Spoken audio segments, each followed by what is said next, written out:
Hi sir, எஸ்கியூஎல்னால் என்னென்னு பார்க்க போகிறோம். எஸ்கியூஎல்னால் ஸ்ட்ரக்சர்ட் query லாங்குவேஜ். அதாவது ஒரு பர்சன்ட்ட பேசணுன்னா அவங்களுக்கு தெரிஞ்ச லாங்குவேஜில் பேசினா தான் அவங்களுக்கு புரியும். ஸோ ஒரு டேட்டாபேஸோட பேசும்போது அதுக்கு தெரிஞ்ச லாங்குவேஜில் பேசணுன்றதுக்கு தான் இந்த ஸ்ட்ரக்சர்ட் query லாங்குவேஜை வந்து இன்ட்ரடியூஸ் பண்ணியிருக்காங்க.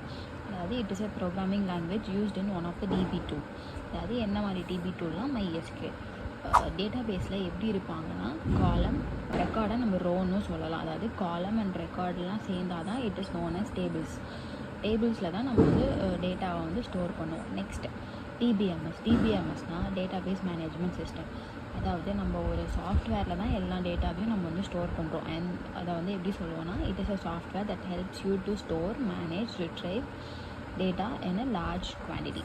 டிபிஎம்எஸில் வி ஹேவ் டிஃப்ரெண்ட் டைப்ஸ். அதாவது ரிலேஷனல் டேட்டாபேஸ் மேனேஜ்மெண்ட் சிஸ்டம்னு எடுத்துக்கலாம். இதில் நம்ம ஸ்ட்ரக்சர் டேட்டாவை தான் நம்ம வந்து ஸ்டோர் பண்ண முடியும்.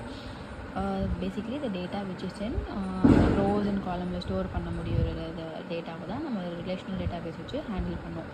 நான் ரிலேஷனல் டேட்டாபேஸ், அதாவது NoSQL, அதெல்லாம் வந்து நம்ம வந்து டேட்டாவை தான் ஹேண்டில் பண்ண முடியும். Like audio, text format, video format எல்லாம் இருக்குது பார்த்தீங்களா, அது எல்லாமே ஹேண்டில் பண்ணுறதுக்கு நம்ம நான் ரிலேஷன் டேட்டாபேஸில் NoSQL யூஸ் பண்ணுவோம். இது மெயினாக லைக் எக்ஸாம்பிள் இன்ஸ்டாகிராம் தான் அதோட மெயின் எக்ஸாம்பிள்.